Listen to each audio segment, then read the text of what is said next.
Transmisión en vivo, a nombre del Departamento de Ingeniería Civil y del Par Explora RM Surponiente de la Facultad de Ciencias Físicas y Matemáticas de la Universidad de Chile. Saludamos a todos y a todos los que nos acompañan y les damos la bienvenida a este ya tercer seminario del que hemos llamado Ciclo de Recursos Hídricos y Medio Ambiente. Lo estamos realizando cada 2 jueves a las 2:30 de la tarde y es transmitido en conjunto a través de los Facebook tanto del Departamento de Ingeniería Civil como del Par Explora RM Surponiente. Bien, mientras damos unos minutos a que la audiencia se vaya conectando, hemos tenido una presencia bien diversa y amplia durante los webinars anteriores, así que esperamos que también ahora se conecte hartas personas que se interesen por el tema. Y bueno, mientras damos unos minutos más para que se conecten, les contamos que esta transmisión, esta serie de seminarios, en donde han participado varios académicos y académicas del Departamento de Ingeniería Civil, es parte de una iniciativa que se llama Ciencia Ciudadana, del Par Explora.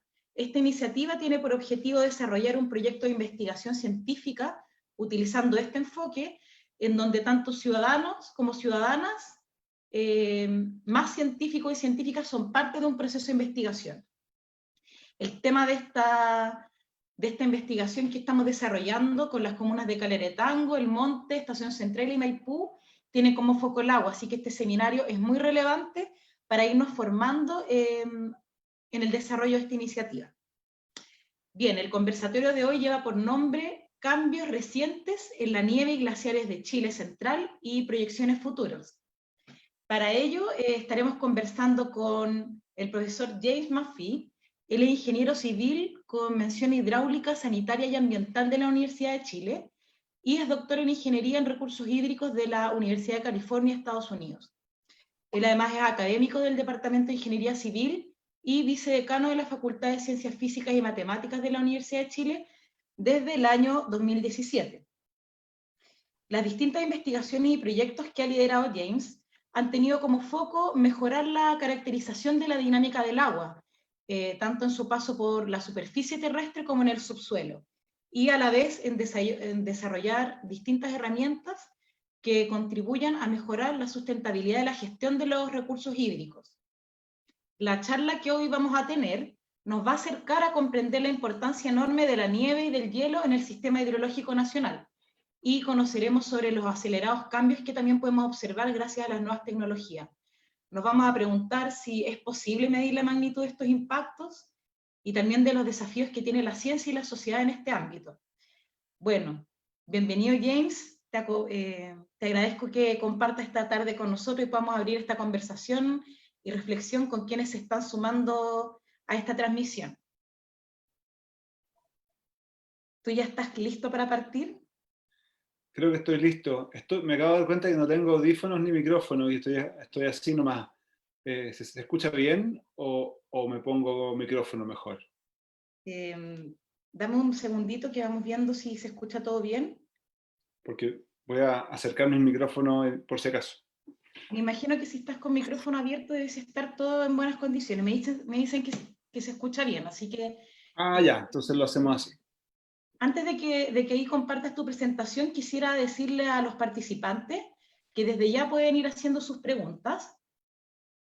Vamos a dar un ratito para ello hasta las 3:10 y que las vayan publicando en el fanpage tanto del Departamento de Ingeniería como del Par Explora, y las preguntas las vamos a dejar para el final, en donde vamos a abrir un momento de diálogo con nuestros participantes. Así que, James, te dejo para que puedas compartir con nosotros tu presentación. Muy bien, muchas gracias. Gracias por la invitación, gracias por la oportunidad, al Par Explora, al Departamento de Ingeniería Civil, por la iniciativa, que me complace mucho poder participar en ella y contribuir un poquito a una conversación que para mi gusto siempre es apasionante.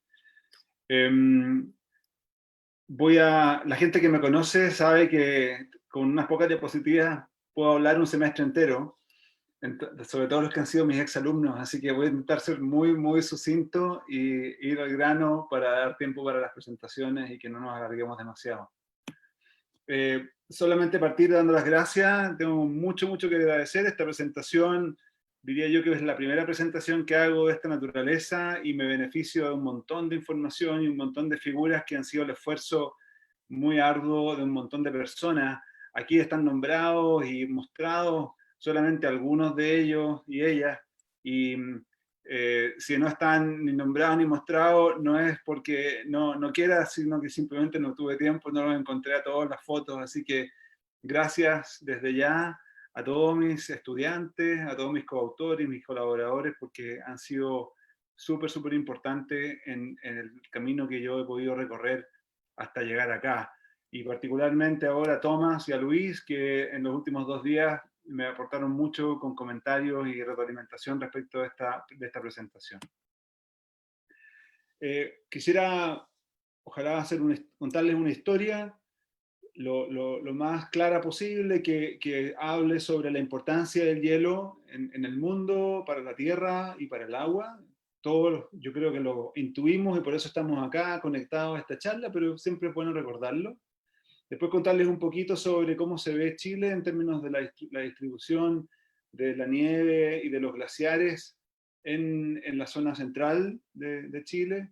Ver qué tendencia y qué comportamiento hemos ido observando a medida que hemos ido pudiendo, como comunidad científica, ir recopilando información, documentando, midiendo, entendiendo los cambios que la nieve y el hielo en Chile han ido presentando.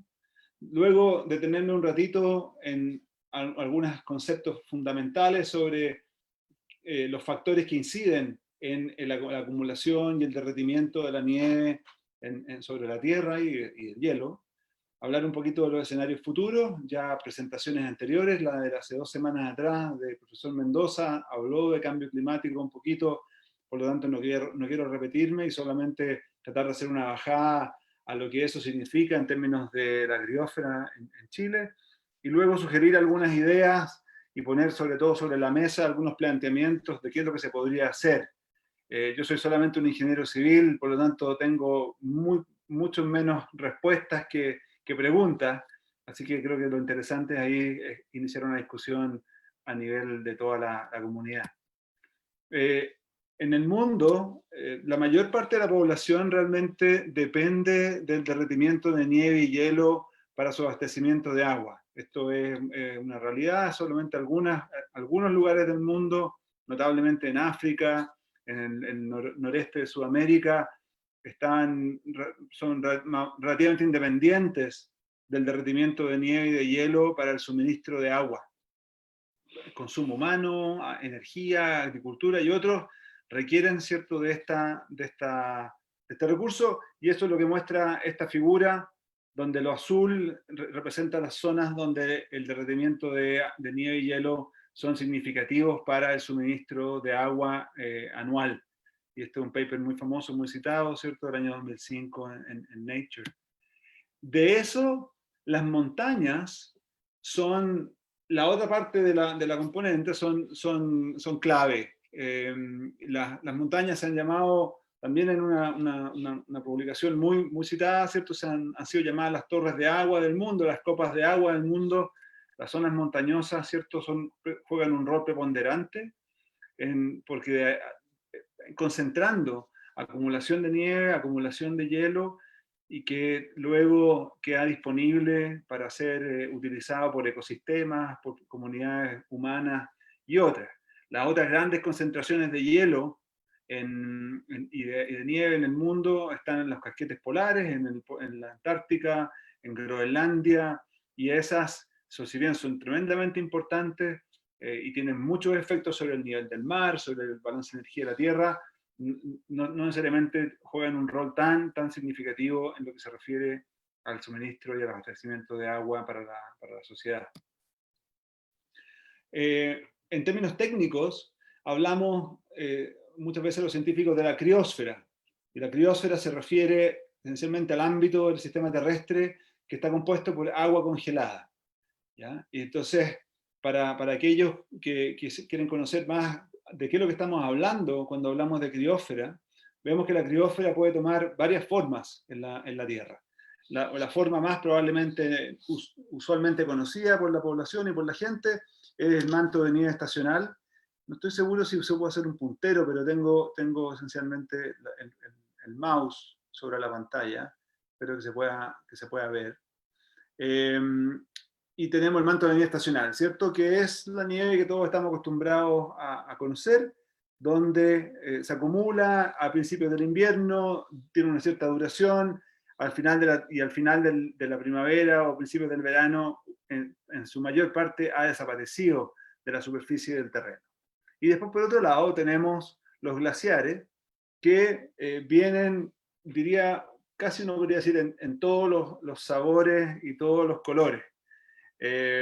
Hay un nivel y una variedad muy grande de clasificaciones de glaciares y uno podría estar un buen rato mostrando fotos maravillosas y describiendo glaciares por su morfología, por su ubicación respecto del océano, etcétera, etcétera. Para efectos de esta presentación yo me he querido quedar con esto que estoy mostrando en esta figura, donde vamos a hablar de glaciares de montaña, y dentro de los glaciares de montaña podemos encontrar los glaciares blancos o descubiertos, como el glaciar Tapado, que vemos aquí, ¿cierto?, en la cordillera, en la región de Coquimbo, que es blanco, que no tiene que se puede ver muy fácilmente a simple vista. Luego, lo que llamamos un glaciar cubierto, donde un núcleo de hielo relativamente puro, entre comillas, está cubierto por una capa de roca y piedra de espesor variable, en lo que se llama aquí the Breakover Glacier, y después lo que llamamos los glaciares rocosos, y ahí nos empezamos a meter en terreno más controversial entre los glaciólogos sobre cómo se define un glaciar rocoso, ¿cierto? Pero por el momento me voy a quedar con esta definición que viene en un paper, ¿cierto?, de Schaeffer y coautores de 2019, donde tenemos glaciares rocosos de origen glasigénico, es decir, que están asociados a un sistema de glaciares como el que vemos aquí, y un glaciar rocoso criogénico, que uno podría probablemente asociar a formaciones como de permafrost, suelo congelado. ¿Ya? Son lo que estamos hablando. Entonces, ahí tenemos distintas formas de la criósfera en el país. Esta foto es una imagen en realidad satelital de la cobertura de nieve sobre el mundo ayer, el día de ayer. Y le quise mostrar aquí solamente porque me encuentro bonita y porque puedo ilustrar los distintos roles que la cobertura de nieve y la criósfera tienen en el sistema terrestre. Ya hablé bastante del suministro de agua, todos lo imaginamos de esa forma. Sabemos también que el hielo y la nieve, por sus propiedades de refracción de la luz, tiene un rol súper importante en el balance de energía global. Son superficies que reflejan mucha radiación solar de vuelta hacia el espacio y por lo tanto permiten modular, ¿cierto?, la temperatura de todo el globo. Y también, por supuesto, tienen un rol importante la cobertura de nieve en la existencia de muchos ecosistemas que están adaptados a la presencia del hielo, y la presencia del hielo durante ciertas temporadas del año y en otras temporadas no, ¿de acuerdo? Uno se podría preguntar en el caso de los osos polares, ¿cierto?, si los osos polares podrían existir sin tener la posibilidad de hibernar y de tener a sus crías, ¿cierto?, en una cueva construida en la nieve durante el invierno ártico. Y así suma y sigue, comunidades de pingüinos en la Antártica que están adaptados y su nidificación depende del congelamiento y de la presencia de hielo también en las playas, en las costas de la Antártica, y así suma y sigue. Yo no soy experto, pero uno encuentra ejemplos siempre de ecosistemas que están perfectamente adaptados a la criósfera. Un concepto también que quiero introducir y recordarles a aquellos que ya lo conocen es el equivalente en agua de nieve. Yo soy hidrólogo inicialmente y me interesa el agua muy importantemente por su rol en la sociedad, y entonces cuando hablamos de criósfera, de nieve y hielo, nos interesa relacionarlo también con el agua equivalente que está contenida en ese hielo y en esa nieve. Desde el punto de vista de la nieve, el equivalente en agua de nieve es la variable que nosotros los hidrólogos de nieve nos interesa estudiar con gran intensidad, con gran obsesión, si se quiere. Y el equivalente en agua-nieve no es otra cosa que la cantidad de agua líquida que uno obtendría si toma, ¿cierto?, una cierta cantidad de nieve y la derrite completamente, ¿ya? Entonces hay una pequeña fórmula matemática que me parece que es la única fórmula matemática que tengo en toda la presentación, así que gracias y disculpen por eso. Y el equivalente en agua-nieve es un producto de la profundidad de la nieve sobre el terreno multiplicado por la relación entre la densidad de la nieve y la densidad del agua. Típicamente una nieve en la cordillera central, si ustedes van a Farellones en el mes de julio y ha sido un año razonable, ¿cierto? La nieve que van a ver ahí tiene una densidad promedio en el terreno del orden de 350, digamos 400 kilos por metro cúbico, mientras que la densidad del agua es 1000 kilos por metro cúbico, sumando dependiendo de condiciones, pero bueno, eso. Entonces, el cociente es 0,4, por lo tanto, por cada metro de nieve acumulado en Farellones en ese momento, yo en realidad voy a tener 40 centímetros de nieve líquida equivalente, ¿sí? ¿Lo dije bien? 400, ¿sí? De nieve líquida equivalente una vez que esa nieve de agua líquida equivalente una vez que esa nieve se derrita. Y el equivalente en agua, vemos aquí una figura que nos muestra algunas de los parámetros, de las propiedades del equivalente en agua que nos interesa estudiar y caracterizar, que son estas tres. Uno, el equivalente en agua máximo acumulado en algún instante de tiempo sobre el terreno. Ese equivalente en agua máximo representa de alguna forma el volumen total disponible de agua que con el cual vamos a contar cuando esa nieve se derrita para abastecer el agua a los ríos, a recargar los acuíferos, evapotranspirar para las plantas, para los humedales altoandinos, etc. Nos interesa también conocer la tasa de derretimiento, a qué velocidad está desapareciendo la nieve desde el terreno, porque esa tasa de velocidad también nos habla de con qué rapidez se está produciendo este flujo de agua líquida río abajo de alguna manera, y eso entonces va a incidir en qué momento vamos a contar con el agua abajo en los ríos.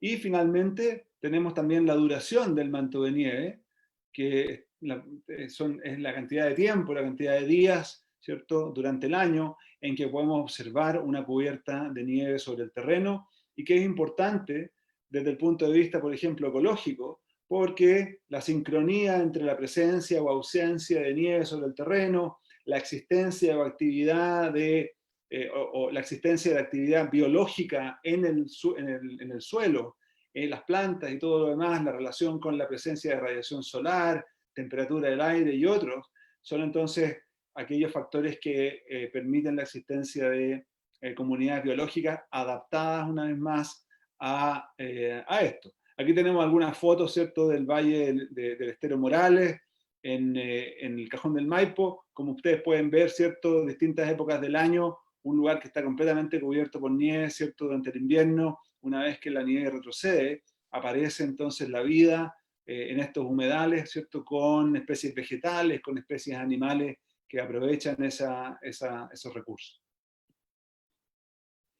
Desde el punto de vista de los glaciares, por otro lado, también son componentes, desde la perspectiva de un hidrólogo como yo, glaciares son componentes integrales del ciclo del agua y son capaces de modular la variabilidad hidrológica a distintas escalas. Podemos pensarlo de alguna manera como un embalse, como un lago sólido de hielo. ¿Ya? Muchas veces se les ha caracterizado a los glaciares como ríos de hielo, es verdad. En parte ese hielo se mueve, pero a mí me gusta pensar en ellos como embalses de hielo, porque en realidad acumulan, ¿cierto?, un montón de agua que después, en algún instante, se incorpora al sistema hidrológico. Entonces aquí tenemos una imagen muy bonita de un glaciar y con algunas de sus componentes integrantes, ¿cierto?, y viendo cómo ese glaciar interactúa con el sistema hidrológico y el sistema climático, recibe masa, recibe nieve y hielo como precipitación, como avalanchas desde las zonas circundantes, y acumula esa nieve y hielo, se va convirtiendo la nieve en hielo a partir de procesos de metamorfismo, ¿cierto? y eventualmente por presión, ¿cierto? Ese hielo puede fluir y avanzar hacia zonas de menor elevación, donde se produce preferentemente los procesos de derretimiento o ablación del hielo, ¿cierto? Que va a generar flujos líquidos que se pueden acumular, por ejemplo, en lagos glaciares o en llanuras de inundación, en los valles que siguen a estas formas, ¿ya?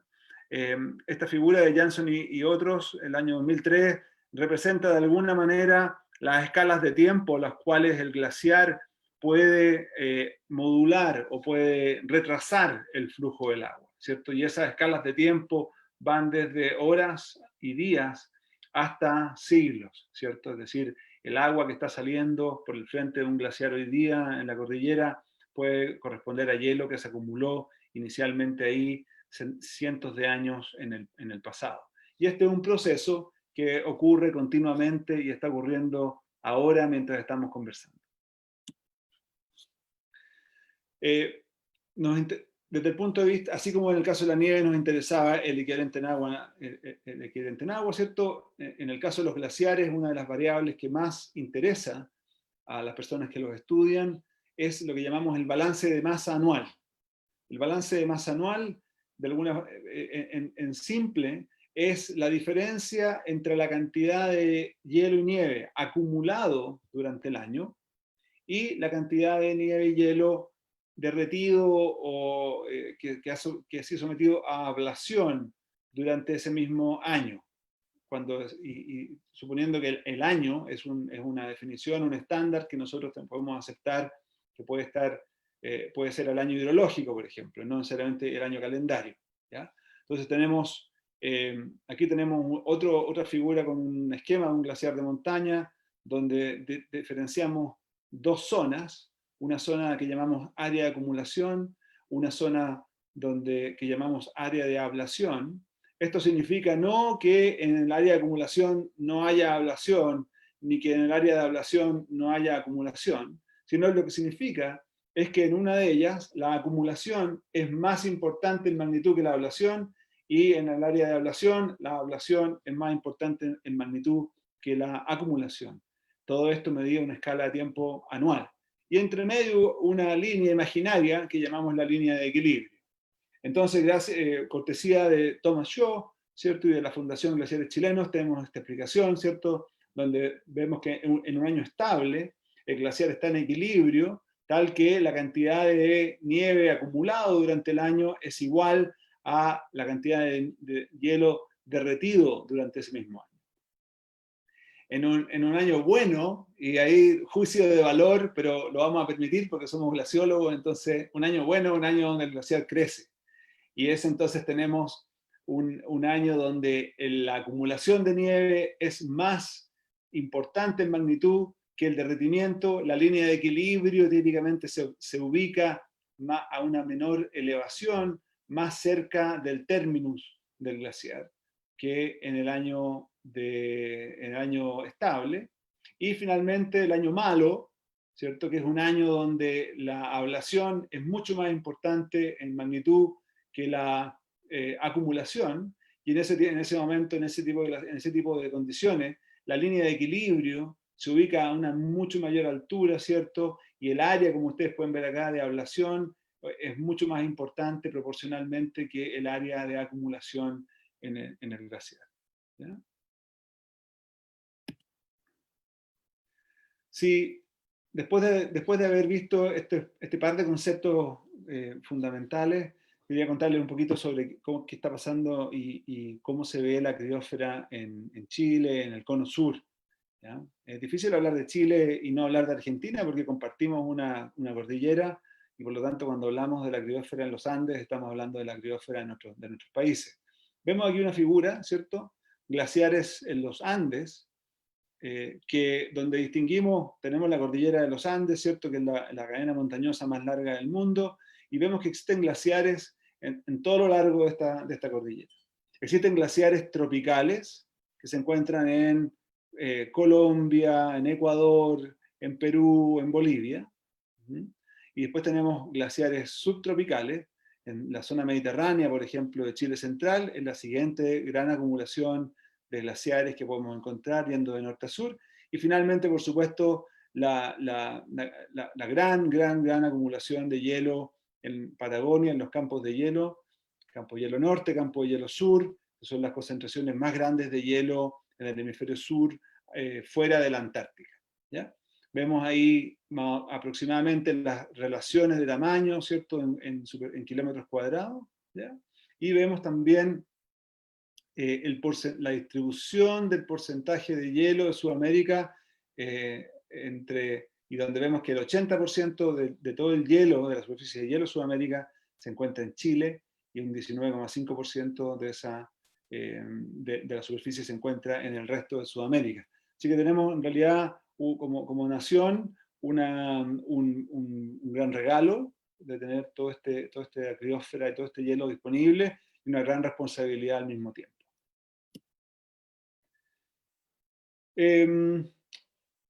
Cuando hablamos de hidrología, vemos que las cuencas hidrográficas pueden estar también fuertemente influenciadas por la presencia de nieve y de hielo en su superficie. Y entonces definimos que cuando una cuenca hidrográfica, que Pablo Mendoza en su clase o en su sesión de hace 2 semanas ya definió ese concepto, está fuertemente influenciada por la nieve y por el hielo, ¿cierto? Hablamos que esa cuenca tiene un régimen de hidrológico nival, glaciar o mixto, ¿ya? Y vemos aquí una figura donde vemos la altitud de los glaciares por zona geográfica, y vemos cómo cierto, zona glaciológica, vemos cómo de norte a sur los glaciares se van encontrando a distintas elevaciones. En la zona norte, a una gran elevación, lo encontramos, ¿cierto? Y mientras que a la zona sur, por estar en un clima mucho más frío, es posible encontrar glaciares a elevaciones inferiores. La presentación que yo voy a hacer el resto del rato que vamos a estar juntos se va a enfocar sobre todo en la zona centro. No voy a hablar de los glaciares de la Patagonia, donde no soy un gran experto, y tampoco voy a referirme a los glaciares tropicales, donde tampoco tengo experiencia tan importante como muchos otros colegas que están mejor preparados que yo para hablar de ellos. Así que de aquí en adelante, ¿cierto?, vamos a estar conversando sobre la criósfera en lo que llamamos Chile central, donde Chile central, todo depende a quién le pregunte, ¿cierto? Pero digamos que vamos a estar entre Copiapó, Coquimbo o Biobío y el Maule, ¿ya? Aproximadamente esa va a ser nuestra zona de interés. ¿De dónde viene la criósfera? ¿De dónde viene nuestra nieve? Nuestra nieve viene del Océano Pacífico y viene en frentes que golpean, ¿cierto?, la costa oeste de Sudamérica, y hemos aprendido recientemente o hace algunos años que algunos fenómenos meteorológicos son importantes en contribuir y en aportar con nieve a nuestra cordillera. Los ríos atmosféricos son fenómenos meteorológicos que han sido documentados ya por algunos años. Aquí vemos una fotografía, una imagen cortesía de Raúl Valenzuela, donde vemos un río atmosférico haciendo impacto, ¿cierto?, sobre la costa oeste de Sudamérica. Y entonces un río atmosférico realmente es una concentración de agua precipitable, una concentración de vapor de agua en la columna atmosférica que es abastecida desde las zonas tropicales del Océano Pacífico y después movilizada por flujos de masas de aire de manera concentrada, como ustedes pueden ver aquí, ¿cierto?, en esta imagen, de manera concentrada, para llegar a hacer finalmente chocar con alguna masa de tierra y desencadenar un proceso de precipitación.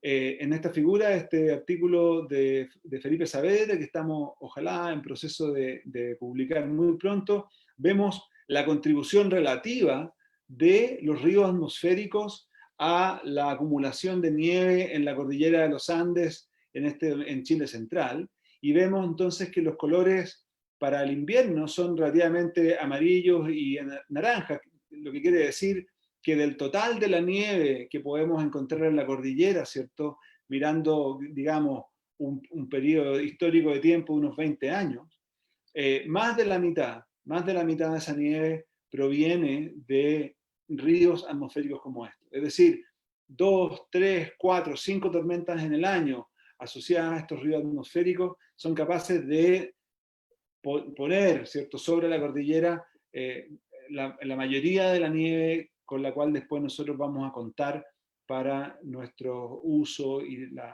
todo lo que hemos hablado recién.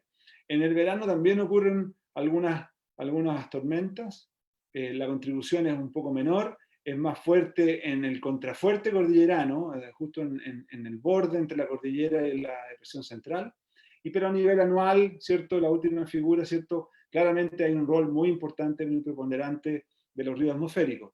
¿Por qué esto es importante a mi juicio? Porque nos falta mucho por conocer sobre los ríos atmosféricos, nos falta mucho saber si los podemos predecir, por ejemplo, o si podemos saber qué evolución van a presentar en escenarios futuros de cambio climático, y de esa forma podríamos tener, ¿cierto?, más luces sobre cómo podría verse la acumulación futura de nieve sobre nuestra cordillera. Una vez que ocurre la precipitación, ¿cierto?, la nieve se distribuye en el espacio y se distribuye de manera disímil. Por una parte, la distribución de la nieve en el espacio. Aquí tenemos una figura donde vemos un ejercicio de Edward Cornwell hace algunos años atrás, donde mediante un modelo de reconstrucción de balance de energía fue capaz de estimar la distribución espacial de la nieve en la cordillera como promedio para unos 15 años aproximadamente, en una época del año. Nos interesa, típicamente en los hidrólogos nos interesa mucho la acumulación de nieve al final del invierno. El 1 de septiembre es una fecha como estandarizada, porque de ahí se acepta que empieza la primavera, de ahí se acepta que la acumulación de nieve después de esa fecha va a ser muy inferior a la del verano, perdón, a la del invierno, y entonces ahí vamos a tener que esa va a ser nuestra cuenta de ahorro para el año, de alguna manera. Así que podemos ver esta distribución del equivalente en agua de nieve desde el año 2001 hasta el año 2014, reconstruida, como decía antes, con un modelo numérico, y vemos entonces interesantemente cómo cada año, 2001, 2002, 2003, 2004, presenta patrones bastante disímiles de acumulación, donde a veces se acumula más en el norte, a veces se acumula más en el sur, a veces se acumula en el norte y en el sur, pero no al medio. Es decir, hay una gran variabilidad en la acumulación de nieve en este dominio que yo les dije hace un rato atrás, ¿cierto?, entre Copiapó y Biobío. Los colores azules representan una acumulación mayor que el promedio, los colores rojos representan una acumulación menor que el promedio, ¿ya? Interesantemente, de este ejercicio podemos ver cómo el año 2008 se empieza a ver una sequía, ¿cierto?, en el extremo norte, cuando todavía en la zona central la cosa está relativamente normal. 2009 esta sequía empieza a ser un poco más notoria y más extensa. Hacia el sur todavía estamos con una acumulación, o había una acumulación que había sido sobre el promedio, pero ya el 2010 vemos toda la cordillera con déficit, el 2011 casi toda la cordillera con déficit, con unos cachitos aquí al sur que todavía estaban sobre el promedio, 2012 bajo, 2013 bajo, 2014 bajo, y ahí, bueno, Edward se tuvo que titular, desafortunadamente, no pude retenerlo más como estudiante de magíster, y así que no seguimos haciendo más años. Sería interesante actualizar esto porque este fue el inicio de la megasequía que continuó 2015, 16, 17, 18, 19, así que probablemente si continuáramos este ejercicio veríamos algo muy parecido. Pero lo interesante acá es ver cómo en condiciones no de megasequía, que ha afectado todo el dominio, vemos que el comportamiento es variable entre norte y sur, y eso tiene mucho que ver con patrones de acumulación y de precipitación que van llegando desde el Océano Pacífico hacia la cordillera. nos interesa saber un poquito más de esta nieve. ¿Ya? A simple vista la nieve generalmente se ve igual, se ve reparecida, se ve blanca, a veces se ve más blanca que otras veces. La nieve recién caída se ve muy blanca, preciosa, y ya después de un tiempo, de algunas semanas que ha estado acumulada sobre el terreno, ya la nieve no se ve tan blanca. ¿Ya? Eso es normal, es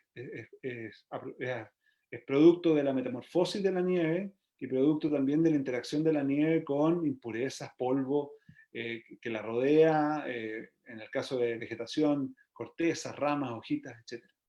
En esta figura podemos ver algunos ejemplos de lo que yo llamo regímenes de nieve en la cordillera. Tenemos tres figuras. Una, la de la izquierda, corresponde a la estación Tascadero, cortesía de SEASA en la región de Coquimbo. Luego, una que corresponde a la estación de Valle Nevado, que mantiene el Departamento de Ingeniería Civil hace algunos años ya, cercano a ese centro de esquí, o en el centro de esquí Valle Nevado.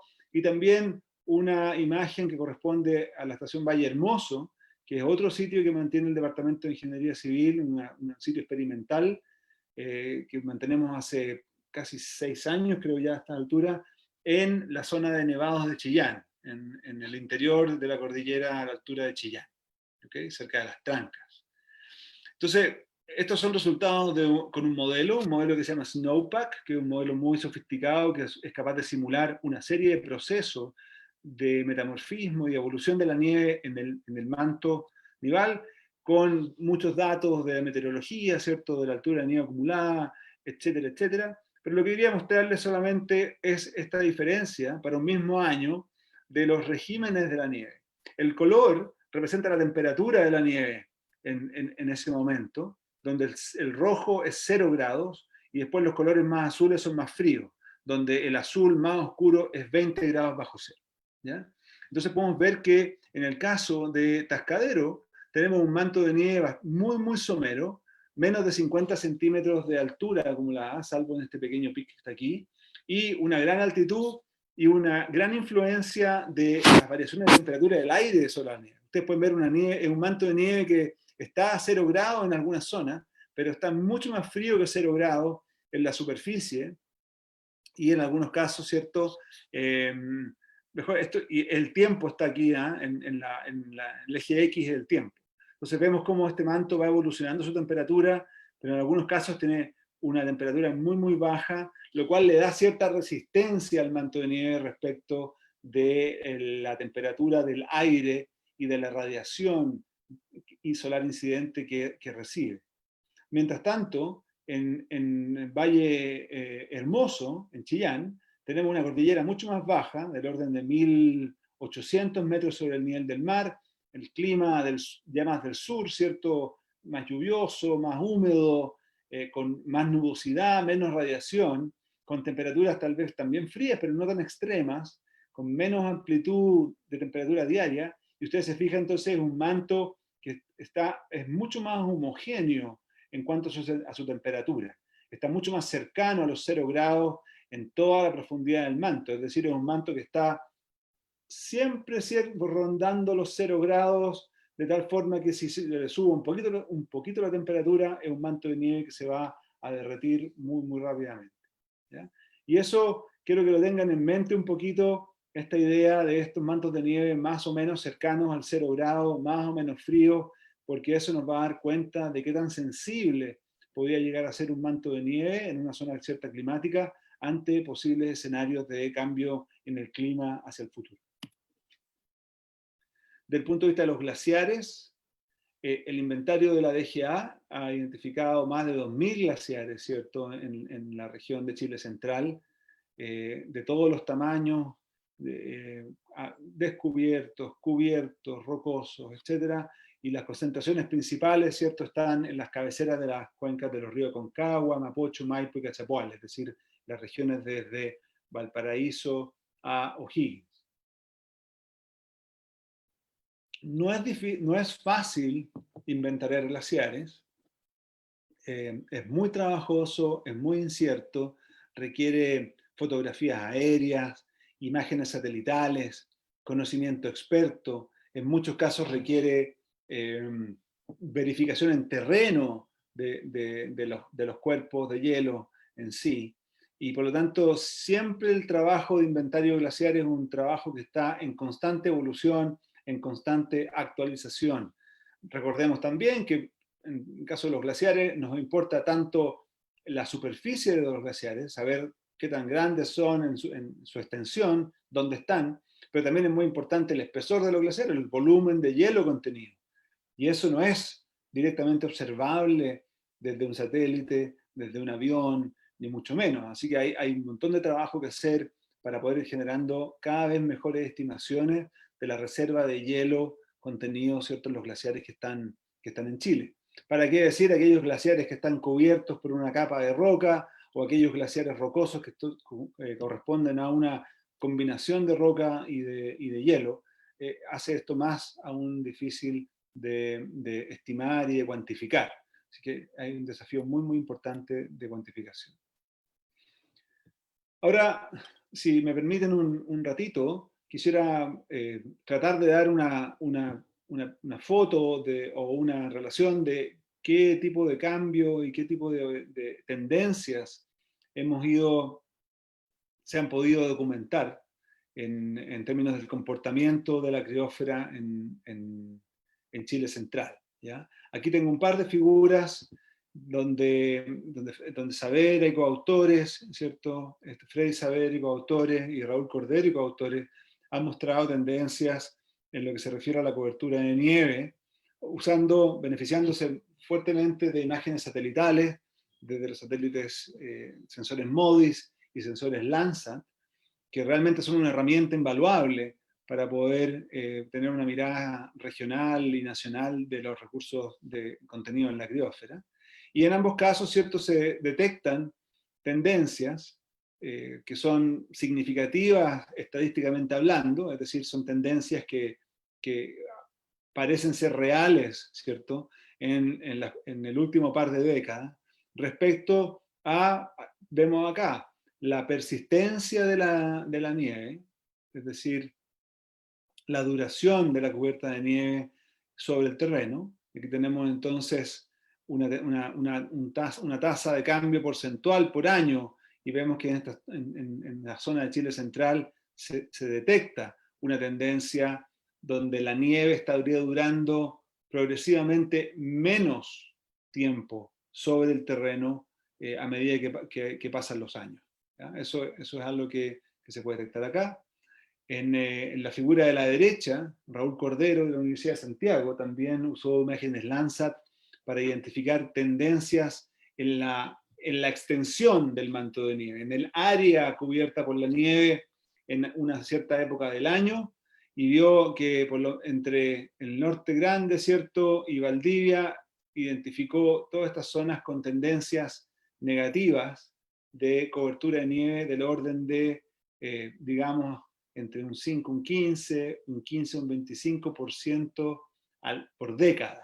Ahora, aquí la variabilidad climática es tremendamente importante. En Chile nos afecta el fenómeno del Niño. De repente hay unos fenómenos del Niño muy intensos que generan años con gran cobertura. Es decir, pongo al niño más alto del curso y pongo todo el resto de los niños, ¿cierto?, al lado, y claramente todos los demás se ven, y hay una tendencia decreciente cuando hago este ejercicio.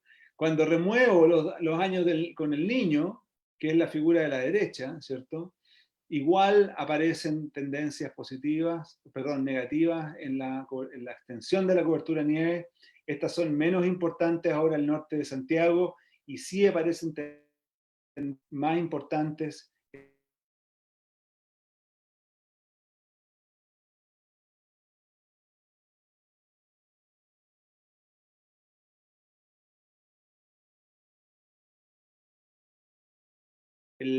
importantes, ¿cierto?, al sur de Santiago. En términos de glaciares, también, evidentemente, aquí esto, si uno ha estado despierto, ¿cierto?, y leyendo la prensa por últimos años, sabe que los glaciares chilenos se están achicando. Los glaciares chilenos probablemente alcanzaron un máximo algunos cientos de años atrás, la última glaciación, algunos miles de años atrás probablemente. Así que en realidad los glaciares chilenos se han estado achicando desde hace mucho tiempo.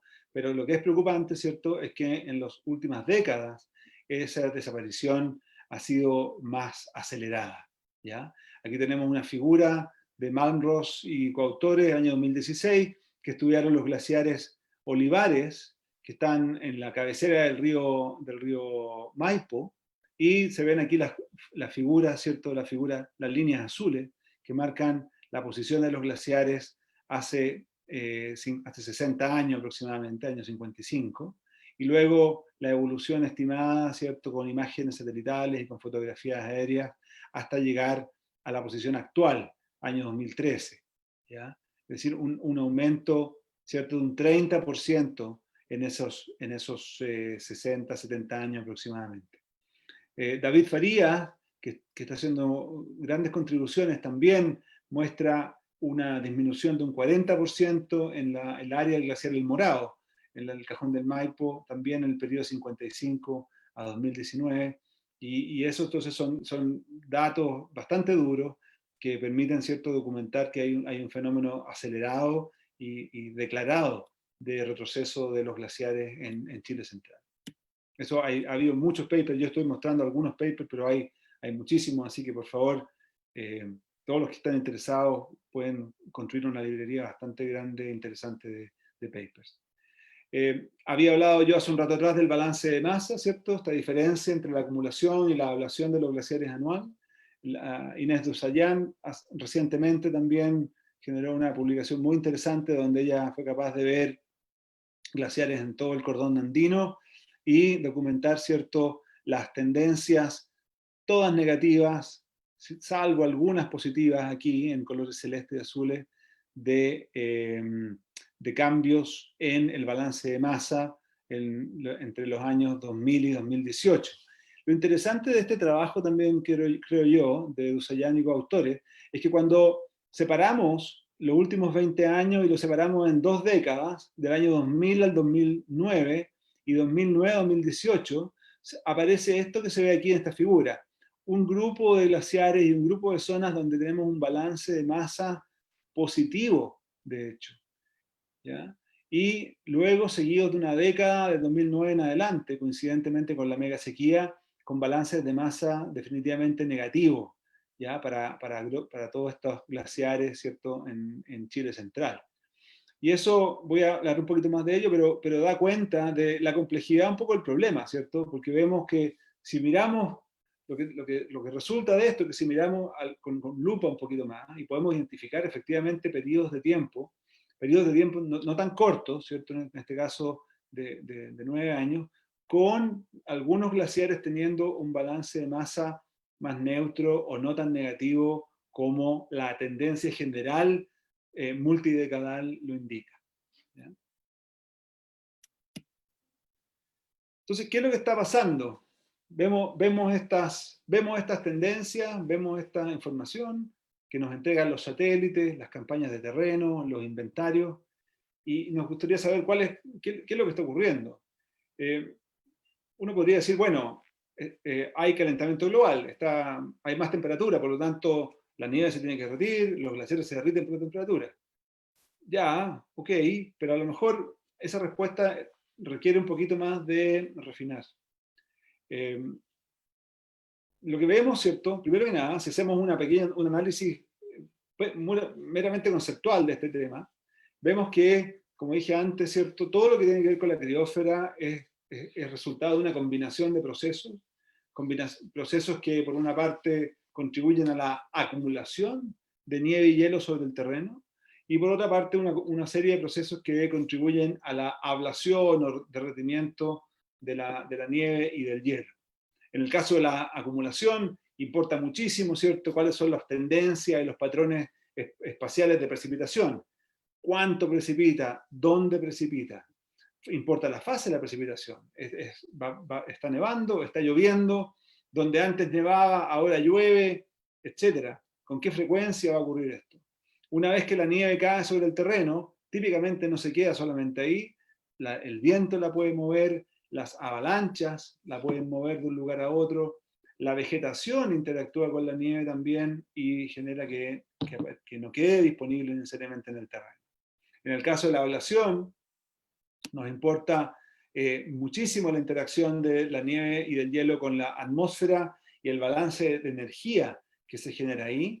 Vemos acá una figura, ¿cierto?, que representa los términos principales del balance de energía de la nieve y del hielo. Por una parte, la radiación solar incidente, que es reflejada de manera importante por la nieve, a través de la propiedad que llamamos el albedo de la nieve.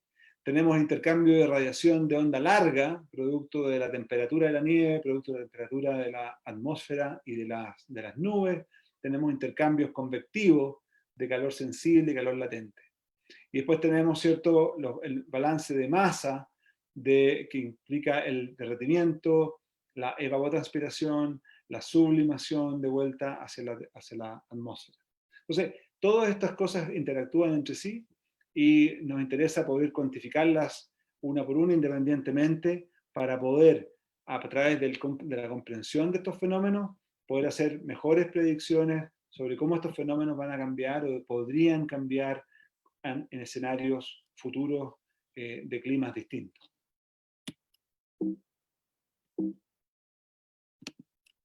Ok, entonces, si tratamos de desgranar este choclo, vemos que tenemos tendencia en las precipitaciones, ¿cierto?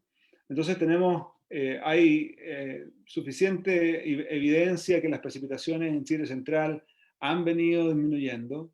Desde el año 2010 en adelante, por supuesto, han disminuido mucho más fuertemente. La mega sequía se ha caracterizado por años consecutivos con déficits del orden de un 30% en la precipitación respecto al promedio histórico.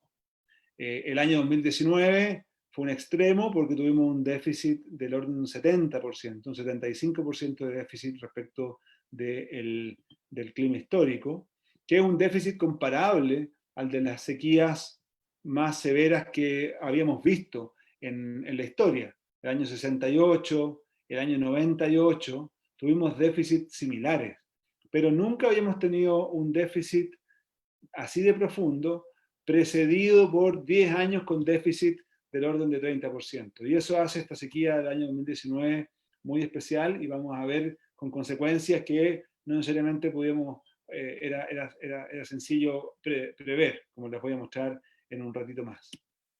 Necesitamos además, para poder tener nuestra criósfera que nos gusta, que la precipitación que existe sea sólida.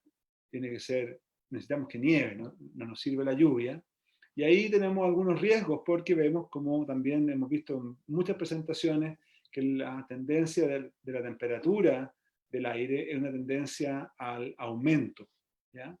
No solamente eso, vemos también que esa tendencia al aumento se puede explicar de manera distinta por las tendencias de las temperaturas máximas diarias, las tendencias de las temperaturas mínimas diarias, que han evolucionado de manera un poquito diferente en la historia, o en las últimas décadas, ¿de acuerdo? Entonces, ahí queda todavía, y aquí hay una pregunta que está abierta, creo yo, que falta en la comunidad científica cuantificar apropiadamente, no solamente la cantidad de precipitación y dónde ocurre, sino que también cuáles son los impactos sobre la fase de la precipitación, bien específicamente en Chile central durante las tormentas de invierno que vengan adelante en el futuro. Atribuir la desaparición de la criósfera a uno u otro factor, precipitación o temperatura, no es tan sencillo como pudiera aparecer inicialmente. En este artículo que habla del balance de masa del glaciar Nechaburro del Norte, que tiene un registro, como ustedes pueden ver ahí, de ya 60, casi llegando a los 70 años de balance de masa, el más largo de Sudamérica, podemos ver que el balance de masa del glaciar Nechaburro se relaciona de manera bastante buena con la precipitación anual, ¿ya? Una recta muy, muy bien definida, un R cuadrado de 0.73, ¿cierto? Donde a mayor precipitación el balance de masa es positivo y a menor precipitación el balance de masa es negativo. ¿Ya? Eso tiene sentido. Cuando miramos la temperatura, por otro lado, la cosa se ve, si bien hay una tendencia también, es bastante menos clara esa tendencia, si ustedes se dan cuenta. Con temperaturas menores, los balances de masa tienden a ser más positivos, y con temperaturas mayores, los balances de masa tienden a ser más negativos. Pero aún así hay bastante dispersión, y podemos ver valores similares de balance de masa para rangos muy, muy disímiles de precipitación. De hecho, podemos ver aquí un cuadrante donde tenemos balance de masa negativo con anomalía de temperatura negativa también, con temperaturas más frías, ¿ya? Y aquí tenemos algunos años con balance de masa positivo y anomalía de temperatura positiva, o sea, con más calorcito, ¿ya? Entonces, ¿qué es lo que está pasando ahí? ¿Cuál es la influencia relativa de uno u otro fenómeno? Tenemos que seguir investigándolo, pero lo que sí podemos ver es que la precipitación y las variaciones de precipitación a gran escala a lo largo de varios años son capaces de revertir o de generar tendencia sobre el balance de masas glaciares, incluso en condiciones de temperatura que pudieran entenderse intuitivamente como condiciones de temperatura demasiado cálidas para generar balances de masa positivos, ¿ya? Además de esto, yo hablé del balance de energía y les hablé del albedo. El albedo es un número, ¿cierto? Y una propiedad de la superficie que en el caso de la nieve cobra una tremenda relevancia. El albedo, como les decía antes, es esta propiedad de reflejar la luz por parte de las superficies. Y la nieve tiene un albedo muy alto en el rango de la radiación visible, tan alto, casi 1, casi funciona como un espejo perfecto, ¿cierto? Donde refleja casi toda la radiación que recibe. Lo que hemos visto es que el albedo no es constante y es sensible aparentemente a las condiciones ambientales también. El albedo de una superficie depende de las propiedades físicas de esa superficie, pero también depende de la presencia de contaminantes, impurezas, otro tipo de materiales. Y lo que hemos estado documentando en los últimos años es que efectivamente se pueden identificar algunas tendencias en el albedo de la nieve, en el albedo del hielo. Acá tenemos una figura del año 2018 de Malmros y coautores, donde identificaron, aquí ustedes pueden ver con colores amarillos, tendencias en el valor del albedo. El albedo, perdonen que no lo he dicho, toma valores entre 0 y 1, ¿cierto? Cuando una superficie tiene albedo 0, quiere decir que absorbe toda la luz. Cuando tiene albedo 1, quiere decir que refleja toda la luz. Y lo que vemos acá son valores de tendencias negativas del albedo en los últimos años. Esto obtenido a partir de imágenes de satelitales MODIS, que tienen registros del año 2001 en adelante. Y a la derecha, un trabajo de Génesis Ulloa, que se graduó hace muy poco tiempo de la carrera de geología, que hemos continuado con Thomas Shaw y con otros coautores para estudiar la evolución del albedo de glaciares, el albedo sobre glaciares, ¿cierto? En Chile Central, aquí vemos un conjunto de glaciares que están puestos aquí nomás flotando en la diapositiva, desde los de la Concagua, en la cabecera del Maipo y en el Cachapual, y vemos entonces que ha habido tendencia también a un oscurecimiento del hielo, a una disminución del albedo en los últimos años, y esa disminución del albedo se puede también relacionar interesantemente con las variaciones de precipitación producto de la mega sequía desde el año 2010 en adelante. Así que tenemos además un fenómeno aparentemente, ¿cierto?, donde el hielo y la nieve se están oscureciendo progresivamente. Con eso al oscurecerse absorben más radiación solar, y esa absorción adicional de radiación solar, que llamamos el forzante radiativo, acelera de alguna manera el proceso de derretimiento de ablación.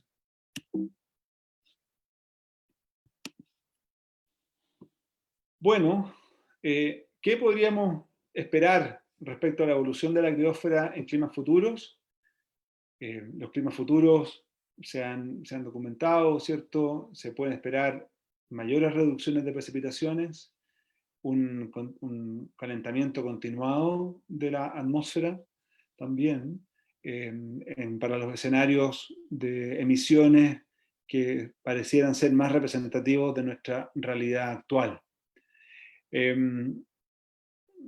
La pregunta de cómo va a ser el futuro exactamente, yo diría no está contestada para mi gusto de manera certera, todavía hay grandes incertidumbres.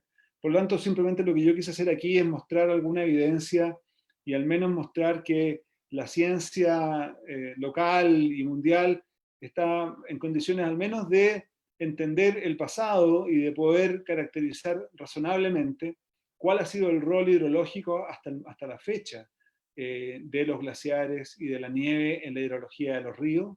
Acá tenemos un trabajo que está en revisión actualmente de Álvaro Ayala y coautores, mirando la cuenca del río Maipo y los glaciares que se encuentran en esa cuenca.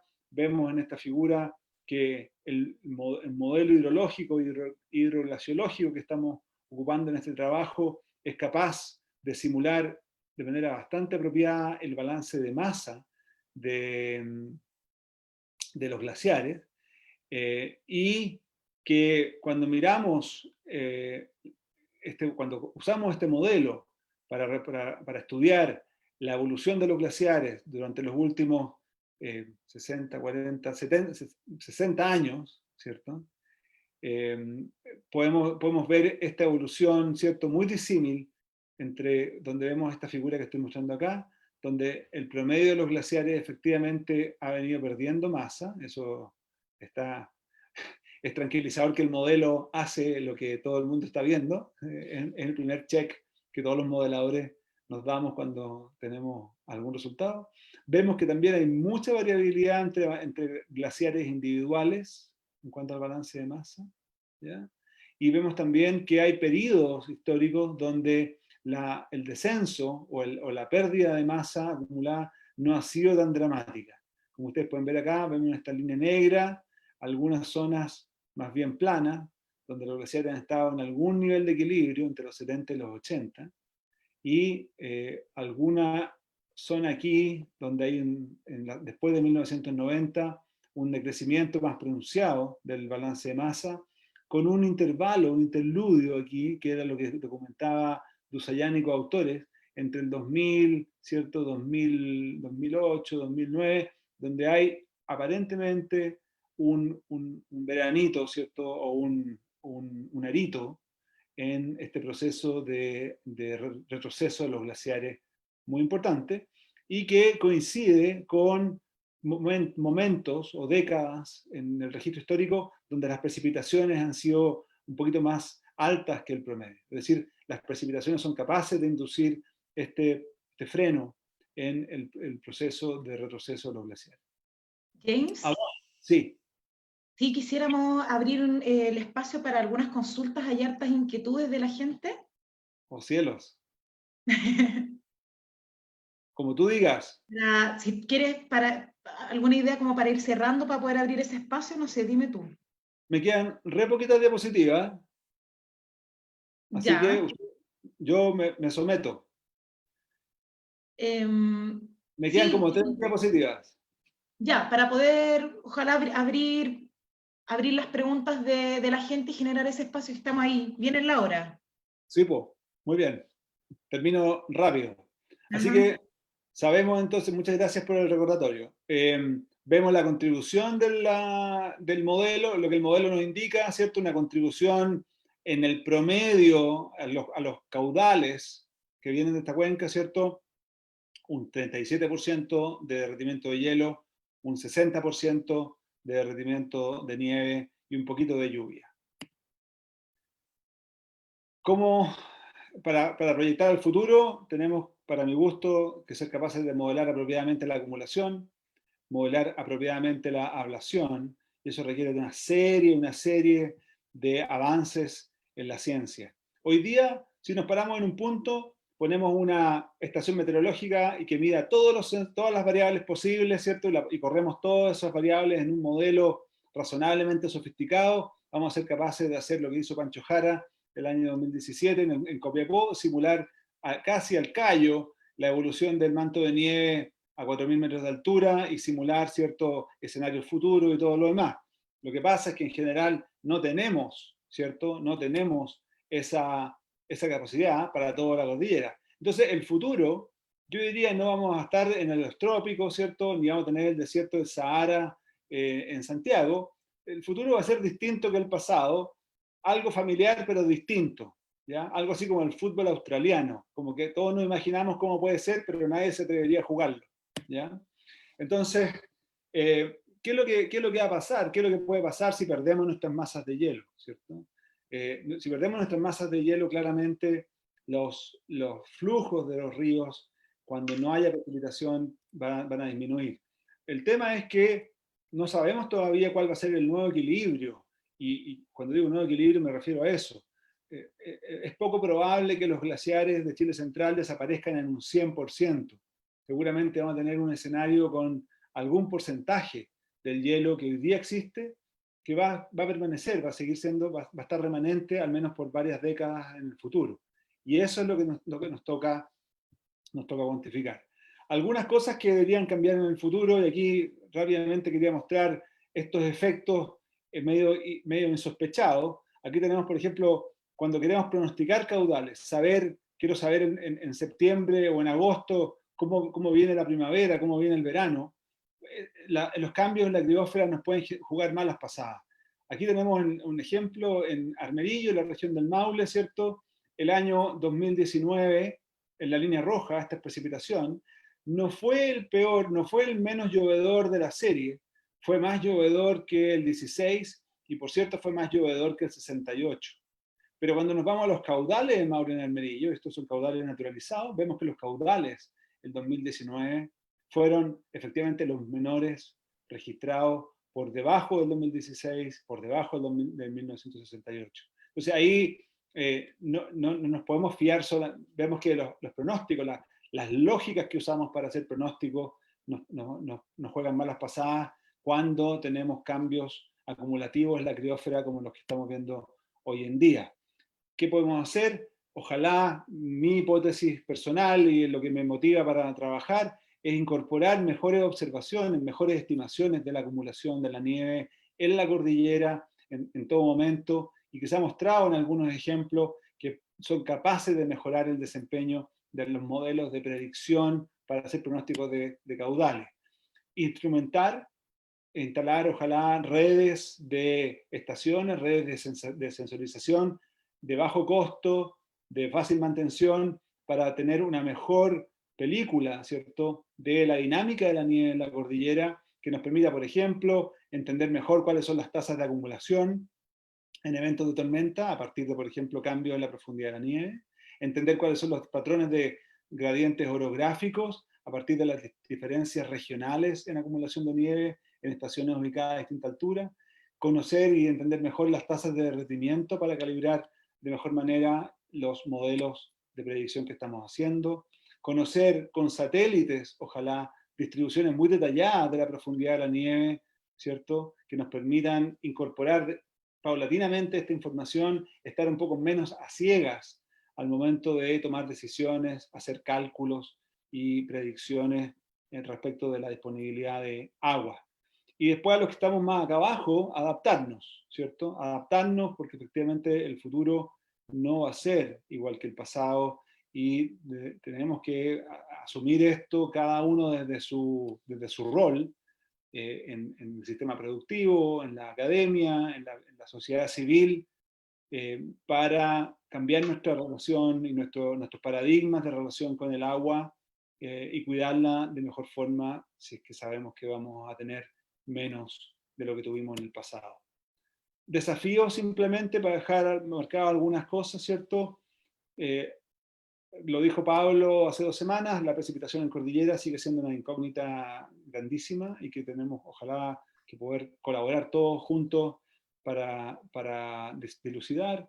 la profundidad, las estimaciones de profundidad de nieve, no en un lugar, sino que en todo este manto de cordillera, con herramientas remotas, satelitales.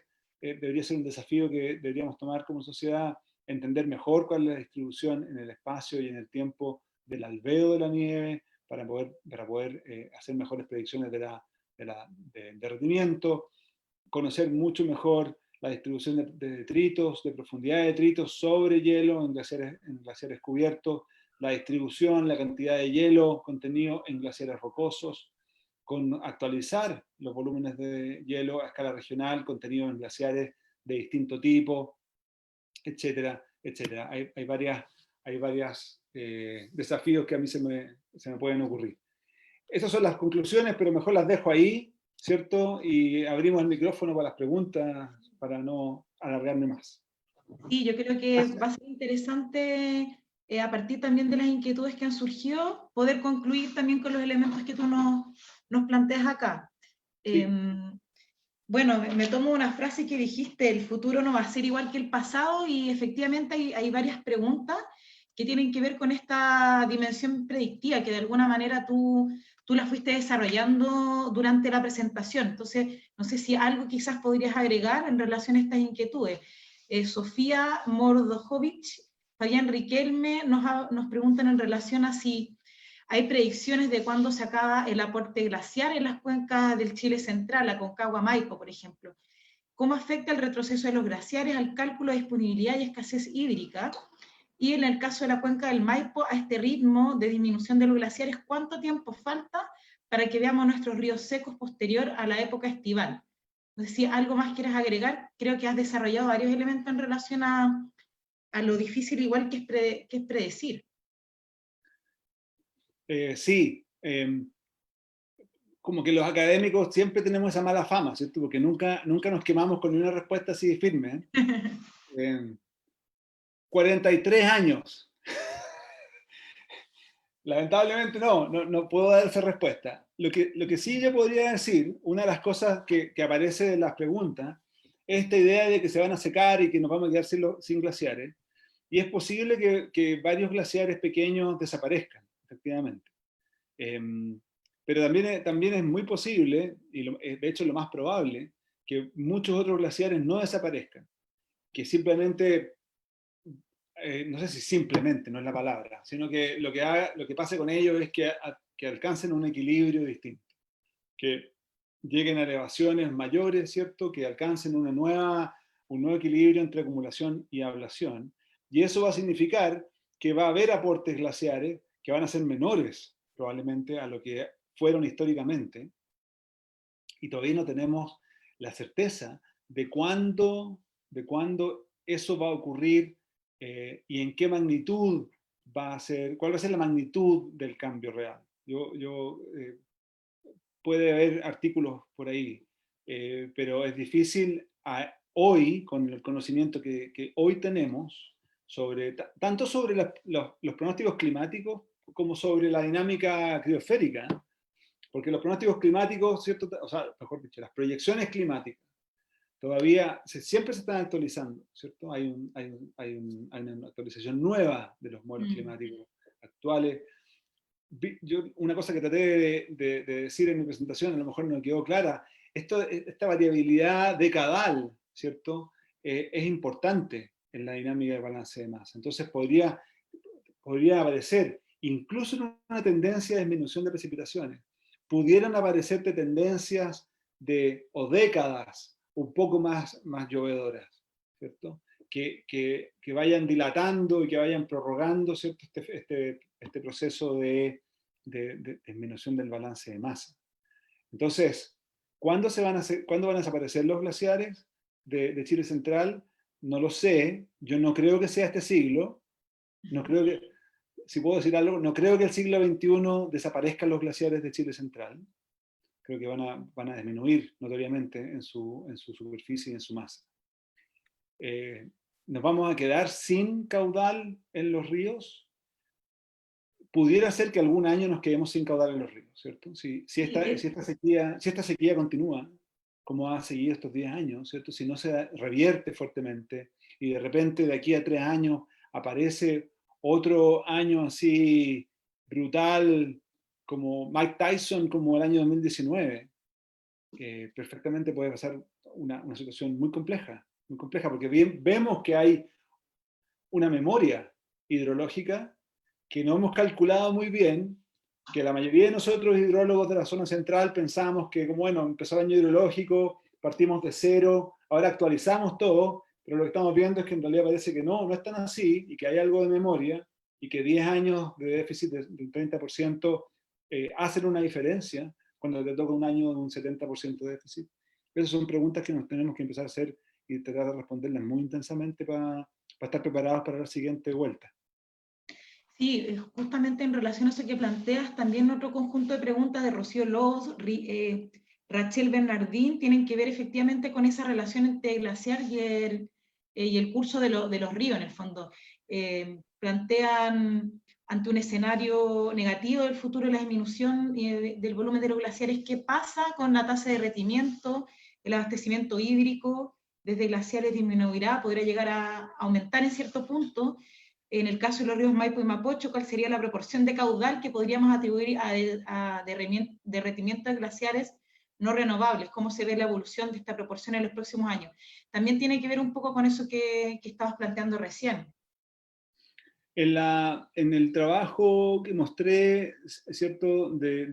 Con Álvaro, nuestra estimación para el Maipo es una estimación que va en línea con otras cifras que se han entregado, del orden de un 37% del caudal anual del río, ¿cierto? Provendría del derretimiento de glaciares, ¿ya? Es decir, es más de un tercio, menos de la mitad. En el verano y en febrero, en marzo, eso puede aumentar, ¿ya? Ahora, hay una pregunta que estamos intentando resolver hoy día, ¿cierto? Es que si esta contribución, al estarse derritiendo aceleradamente a los glaciares, esta contribución está aumentando, ¿cierto? O ya pasamos ese punto y en realidad ahora estamos en la fase donde esa contribución debería ir disminuyendo a medida que disminuya la superficie del glaciar, ¿ya? No lo sabemos a ciencia cierta todavía, hay mucha incertidumbre al correr esos modelos, fundamentalmente dada por las condiciones atmosféricas de la cordillera, por la precipitación, ¿cierto? Y otras variables. Sin embargo, uno podría desde ya decir que en algún equilibrio futuro, la contribución de los glaciares va a ser menor que ese 30 y tantos %.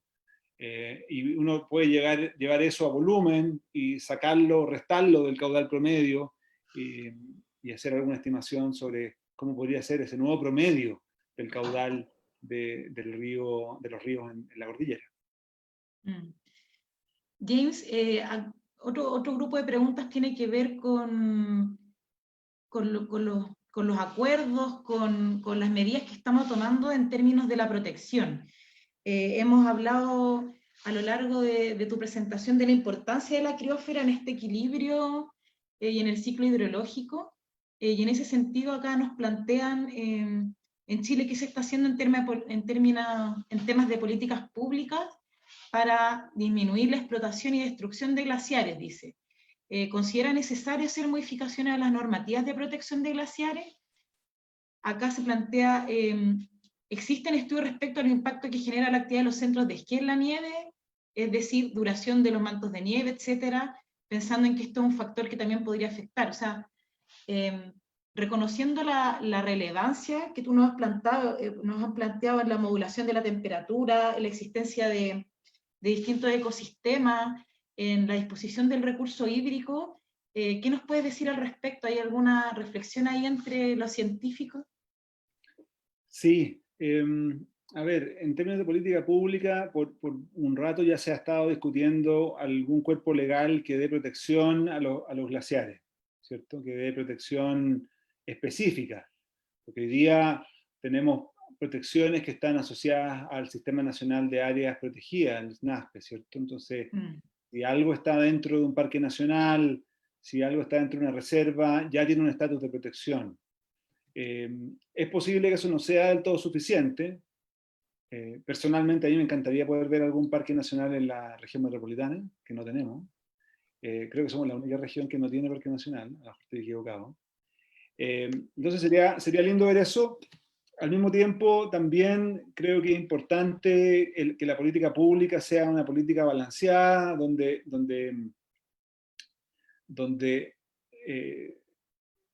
se busque balancear otra vez, para la redundancia, el hecho de que hay actividades humanas que pueden generar beneficios sociales muy, muy importantes y que tienen que convivir con estos ambientes muy frágiles y que también son muy valiosos. Yo no he visto las últimas formas de los proyectos de ley de protección de glaciares. En mi opinión, es importante, primero que nada, reconocer distintas formas criosféricas como formas que son dignas de protección, ¿ya?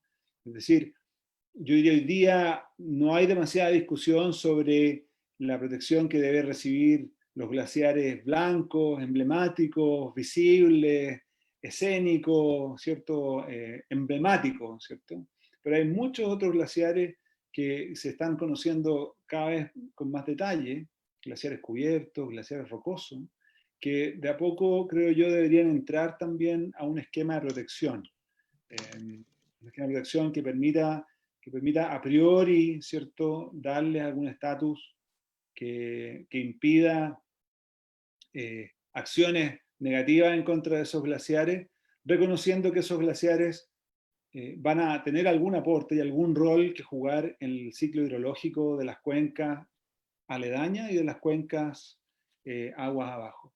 En los centros de esquí, yo no he hecho una investigación personalmente, pero sí anecdotalmente lo que uno sabe es que los centros de esquí son súper buenos para hacer durar la nieve. O sea, si tienen algún impacto, hay dos cosas. Tienen generadores también que generan contaminación y que podrían tener un efecto local, pero ellos son expertos en hacer durar la nieve. Y la gestión de la nieve que se hace en los centros de esquí, con compactación, con movimiento para acá, movimiento para allá, usualmente tiene el rol de hacer que ese manto de nieve dure más tiempo que el que duraría sin esa gestión. Así que tenemos varias cosas andando ahí.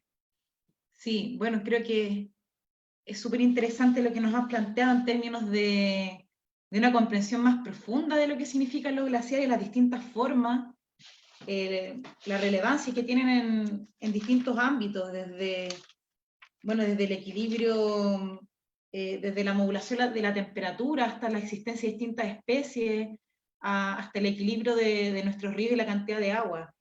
También desde la humildad y la sencillez de todas las preguntas que quedan por hacer y la relevancia de la ciencia en el sentido de poder dimensionar los glaciares, poder observarlos cada vez más de cerca, y en ese sentido el rol de la política pública, del diálogo político en términos de poder ir protegiendo este recurso que sabemos que es tan importante. Creo que ha sido súper profunda tu presentación, simple a la vez para quienes no somos expertos en el tema y tenemos ahora más herramientas para poder decir sí hay que proteger los glaciares. Y en ese sentido, darte la palabra para unos minutos finales que quieras redondear alguna idea, concluir.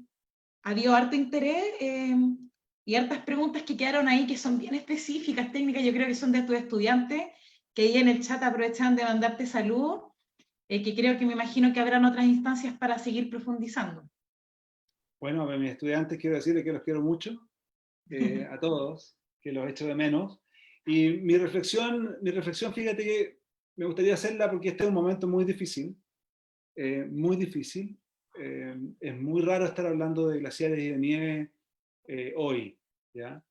Pero una cosa que me gustaría rescatar, y que no soy el primero en decirla, tiene que ver con el valor de la ciencia. Si yo puedo pararme aquí y decir, mira, pasa esto otro, lo puedo decir porque se los puedo mostrar con una figura. Y esa figura no la inventé yo, no la hice en Paint, ¿cierto? Es una figura que pasó por un proceso de meses de revisión, de análisis, de pares que la destruyeron, que dijeron, no puede ser. ese es un proceso, y es la forma en que la ciencia avanza. Y creo yo que nos hemos dado cuenta de manera muy dura, y nos va a costar, del valor de la ciencia, del valor que tiene para poder tomar decisiones. Ha habido discursos, para mi gusto, muy simplistas que tratan de hacer una dicotomía entre la ciencia y las decisiones.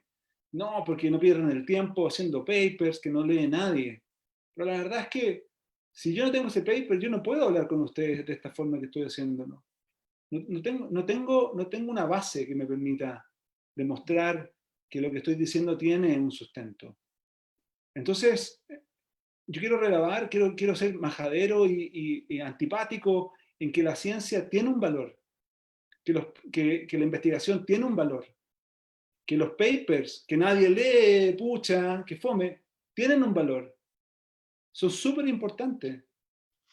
Y es súper importante que nosotros los científicos nos convenzamos de eso, pero que también seamos humildes y podamos hablar, y podamos compartir, y podamos transmitir, y podamos tener una conversación, porque tampoco es transmitir, ¿cierto? Yo me siento y transmito, ¿cierto? No, que podamos tener una conversación donde las personas puedan hacer preguntas, donde nosotros podamos contestar a partir de nuestro conocimiento, y ese conocimiento no surge de porque yo creo, no surge de la opinión, surge de la investigación y de la ciencia. Esa cuestión yo creo que es súper importante, me gustaría transmitirla, y ojalá defenderla en todos los ámbitos, porque si no, le sale caro a los países no convencerse de eso. Bueno, James, agradecerte desde ya este esfuerzo y este ejercicio de poder democratizar un poco el conocimiento y que todos hoy en día, los que participamos de esta actividad, sabemos un poquito más de los glaciares. Antes de irnos, queremos invitar a los participantes al próximo seminario sobre recursos hídricos y medio ambiente, que se realizará el día jueves 11 de junio en este mismo horario. En este cuarto encuentro estará a cargo del profesor Aldo Tamburrino y lleva por nombre Cuando lo que fluye no es solo agua. Es bien llamativo el nombre, así que ahí están todos convocados para ese día. Así que James, no sé si algunas palabras para despedirte. No, nada más. Muchas gracias. Ya hablé mucho. Gracias. Ya, listo. Bueno, invitamos a todos a sumarse. Súper. Invitamos a todos a sumarse a la próxima actividad, como les decía, el día 11 de junio en este mismo horario, a través de las mismas plataformas, el Facebook del Departamento de Ingeniería Civil y también del Par Explora Sur Poniente. Así que muchas gracias a todos y hasta la próxima. Hasta luego. Chao. Chao, chao.